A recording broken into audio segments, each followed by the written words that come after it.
इस वीडियो में हम जानेंगे शेयर मार्केट में आईपीओ क्या होता है। आईपीओ का फुल फॉर्म है इनिशियल पब्लिक ऑफरिंग। एक्चुअल में जब कोई प्राइवेट कंपनी पहली बार शेयर मार्केट में लिस्ट होती है और अपने शेयर्स फर्स्ट टाइम सेल करती है, यही होता है आईपीओ। शेयर मार्केट में आईपीओ लिस्ट करने के बाद प्राइवेट कंपनी प्राइवेट नहीं रहती, वो कंपनी पब्लिक कंपनी बन जाती है, क्योंकि इसमें पब्लिक का पैसा भी लग जाता है। कंपनीज बहुत से कारणों से आईपीओज लाती हैं, जैसे बिजनेस एक्सपेंशन, पुराने लोन्स को चुकाने के लिए, नए प्रोडक्ट्स को लाने के लिए या किसी दूसरी कंपनी को बाय करने के लिए। अब जानते हैं कंपनीज कैसे आईपीओ लाती हैं। जब कोई कंपनी आईपीओ लाती है तो उसे डिटेल्स डॉक्यूमेंट्स बनाना पड़ता है, जिसमें कंपनी की सारी डिटेल्स होती हैं, जैसे कंपनीज की history, financial details, future plans etcetera. इस डॉक्यूमेंट को DRHP यानी ड्राफ्ट रेड हायरिंग प्रोस्पेक्टस कहते हैं। कंपनी DRHP को सेबी के पास सबमिट करती हैं। सेबी यानी security and exchange board of India एक गवर्नमेंट बॉडी है जो स्टॉक मार्केट को रेगुलेट करती है, ठीक वैसे जैसे RBI बैंक्स को रेगुलेट करता है। सेबी कंपनी के DRHP को रिव्यू करती है और शेयर मार्केट में लाने की परमिशन देती है। परमिशन मिलने के बाद कंपनी आईपीओ लाने को तैयार हो जाती है। आईपीओ लाना एक कॉम्प्लेक्स प्रोसेस है, इसलिए कंपनीज इन्वेस्टमेंट बैंक्स को हायर करती हैं। इन्वेस्टमेंट बैंक्स कंपनीज के साथ मिलकर आईपीओज का सारा प्लान्स बनाती हैं। उसके बाद आईपीओ को पब्लिक के लिए ओपन किया जाता है। IPO minimum 3 days and max 10 days open रहता है। इस पीरियड को हम आईपीओ का इशू पीरियड कहते हैं। अगर हमें आईपीओ में इन्वेस्ट करना है तो इसी इशू पीरियड में ही अप्लाई करना होगा। आईपीओ में हम कंपनी के शेयर्स को 1-2 करके नहीं खरीद सकते, इसमें हमें शेयर्स के लॉट्स को बाय करना होता है। एंड मोस्ट इम्पोर्टेंट, जरूरी नहीं है कि हमने आईपीओ में अप्लाई किया है तो हमें शेयर्स मिलेंगे ही मिलेंगे। मान लो हमने 2 लॉट्स बाई किए तो अब हो सकता है कि हमें एक ही लॉट मिले या एक भी ना मिले। ऐसा इसलिए होता है, अक्सर कंपनियां जितने लॉट्स आईपीओस में लाती हैं उससे कई गुना ज्यादा इन्वेस्टर्स लॉट्स के लिए अप्लाई करते हैं, तो ऐसे में सभी को लॉट्स तो नहीं मिल सकते। जिन लोगों को लॉट्स मिल जाते हैं, अलॉटमेंट डेट को उन्हें कंफर्मेशन मिल जाती है, और जिन लोगों को नहीं मिल पाते, अलॉटमेंट डेट से नेक्स्ट डे उनको रिफंड कर दिया जाता है। अब जिनको लॉट्स मिले हैं, लिस्टिंग डेट को उनके शेयर्स उनके डीमैट अकाउंट में क्रेडिट कर दिए जाते हैं। इस वीडियो में हम बात करेंगे इन्वेस्टर्स कैटेगरीज क्या होती हैं और आईपीओ अलॉटमेंट की प्रोसेस भी समझेंगे। इन्वेस्टर्स कैटेगरीज क्या होती हैं? आईपीओ में 3 टाइप्स इन्वेस्टर्स कैटेगरीज हैं। नंबर 1 क्वालिफाइड इंस्टीट्यूशनल बायर्स यानी QIBs। Number 3 non institutional investors यानी NII या HNI। Number 3 retail investors. Qualified institutional buyers यानी QIBs कौन होते हैं? QIB में ऑर्गेनाइजेशंस आती हैं जो पब्लिक के लिए इन्वेस्ट करती हैं, जैसे म्यूचुअल फंड्स, प्रोविडेंट फंड्स या इंश्योरेंस कंपनीज। QIB बहुत बड़े कैपिटल के साथ इन्वेस्ट करते हैं। वैसे तो आईपीओ में हर कैटेगरी का कोटा रिजर्व होता है, जैसे QIB के लिए आईपीओ में 50% कोटा मिनिमम रिजर्व होता है। नंबर 2 नॉन इंस्टीट्यूशनल इन्वेस्टर्स यानी NII। इस कैटेगरी में इंडिविजुअल इन्वेस्टर्स, NRI, HUF ये सब आते हैं। NII कैटेगरी में 2 लाख रुपए से ज्यादा की बिड लगानी होती है। NII का दूसरा नाम HNI भी है, यानी हाई नेटवर्थ इन्वेस्टर्स। आईपीओ का 15% कोटा मिनिमम HNI कैटेगरीज के लिए रिजर्व रखा जाता है। Number 3 retail investors. ये वे इंडिविजुअल इन्वेस्टर्स होते हैं जो आईपीओ में 2 लाख रुपए से कम की बिड लगाते हैं। अगर आप 2 लाख रुपए से ज्यादा की बिड लगाते हो तो आप हाई नेटवर्थ इन्वेस्टर्स कहलाते हो और आप HNI कैटेगरी से अप्लाई करोगे। आईपीओज का 35% कोटा मिनिमम रिटेल कैटेगरीज के लिए रिजर्व होता है। अब जानते हैं आईपीओज अलॉटमेंट प्रोसेस क्या है।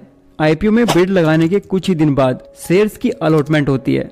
तो सबसे पहले जानते हैं रिटेल इन्वेस्टर्स के लिए आईपीओज अलॉटमेंट कैसे होता है। चलो इसे एक एग्जांपल से समझते हैं।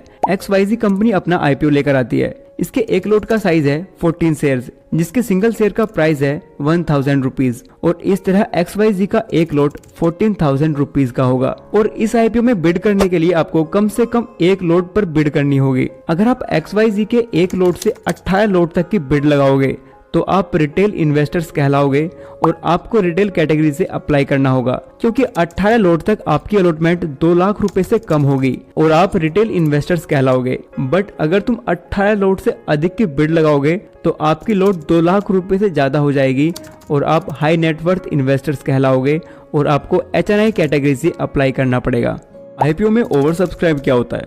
ओवर सब्सक्राइब का मतलब है जितने शेयर्स कंपनी इशू कर रही है उससे ज्यादा शेयर्स के लिए बिड आना। फॉर एग्जाम्पल, अगर किसी कंपनी ने आईपीओ में रिटेल कैटेगरी के लिए 1 लाख शेयर्स रिजर्व रखे हैं और उन 1 लाख शेयर्स के लिए 2 लाख शेयर्स की बिड आती है, तो कहा जाएगा रिटेल कैटेगरी 2 गुना ज्यादा ओवर सब्सक्राइब हुई है।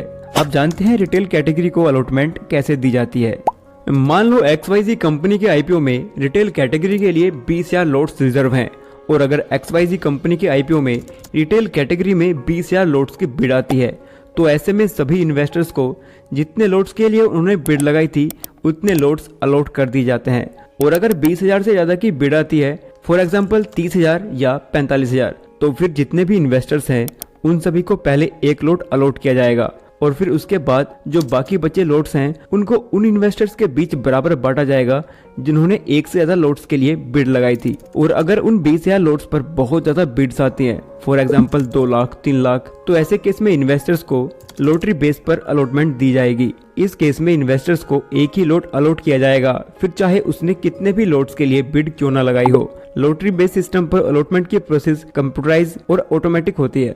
अब जानते हैं HNI कैटेगरी में अलॉटमेंट कैसे होता है। जब HNI कैटेगरी ओवर सब्सक्राइब हो जाती है तब शेयर्स प्रोपोर्शनेटली अलॉट किए जाते हैं, यानी जितने शेयर्स के लिए आपने अप्लाई किया है उनको कितने times HNI category over subscribe हुई है उससे डिवाइड किया जाता है। फॉर एग्जाम्पल, अगर आपने किसी आईपीओ की HNI कैटेगरी में 1000 शेयर्स के लिए अप्लाई किया है और HNI category 4 times over subscribe हुई है तो आपको 250 शेयर्स ही मिलेंगे।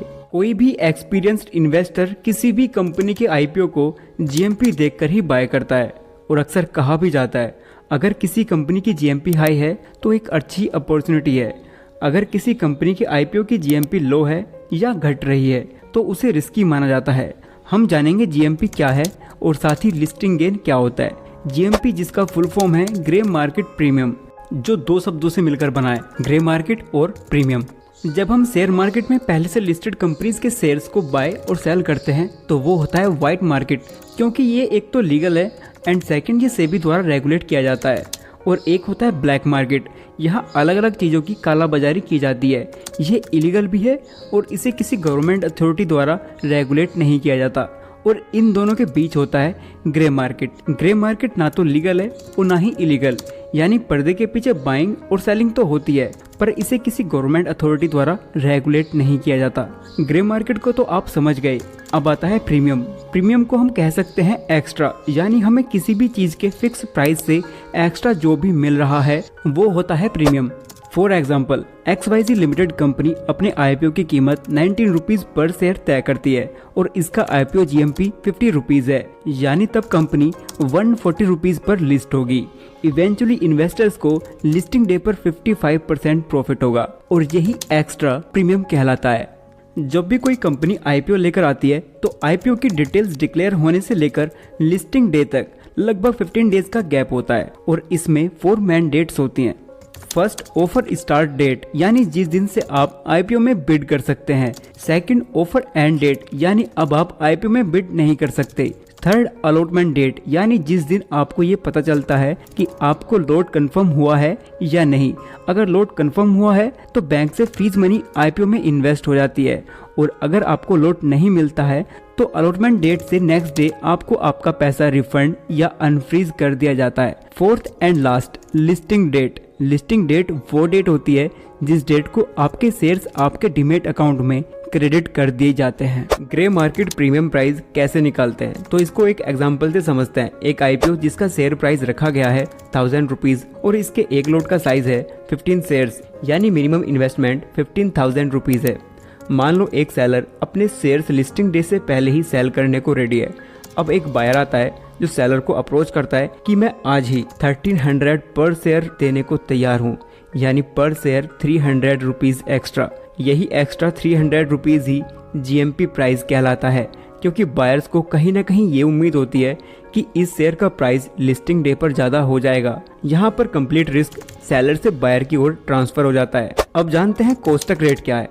इसके लिए भी सेम एग्जाम्पल लेकर चलते हैं। इस केस के अंदर बायर्स कहता है कि मैं आपकी एप्लीकेशंस खरीदने को तैयार हूं जो अभी तक अलॉट भी नहीं हुई है। बायर कहता है आपको अलॉटमेंट हो या ना हो, आप मुझसे 500 रुपीज ले लीजिए, आपको तो 500 रुपीज मिलेंगे ही मिलेंगे। इस तरह से बायर बहुत सी एप्लीकेशंस बुक कर लेता है। तो ये संभावना यानी प्रोबेबिलिटी बायर्स लेकर चलता है कि अगर मैंने 20 एप्लीकेशंस बुक कर ली हैं तो हो सकता है कि ये 5 लोगों को तो निकल ही आए। अगर उसकी 5 एप्लीकेशंस भी लग जाती हैं तो उसे अच्छा प्रॉफिट हो सकता है, बशर्ते उसकी लिस्टिंग अच्छे प्राइस पर हो। इस केस में अगर सेलर को आईपीओ अलॉट हो जाता है तो वो 15 शेयर्स या तो बायर्स को ट्रांसफर करे या जो भी नेट प्रॉफिट या लॉस होगा उसे बायर को ट्रांसफर कर देगा। यहाँ पर डीलर मेक श्योर करेगा जो भी प्रॉफिट है सेलर बायर तक पहुँचा दे या बायर लॉस सेलर को ट्रांसफर कर दे।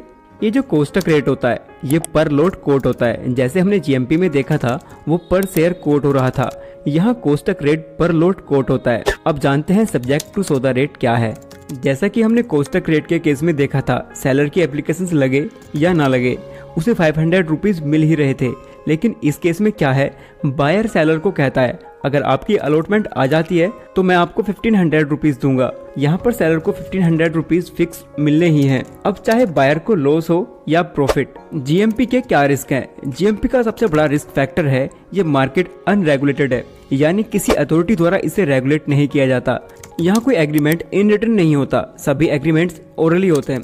अगर बायर या सेलर अपनी ट्रांजैक्शंस ऑनर करने से मना कर दें तो कोई एक दूसरे का कुछ नहीं कर सकता। आप सेबी के पास जा नहीं सकते और आप किसी कोर्ट में भी नहीं जा सकते।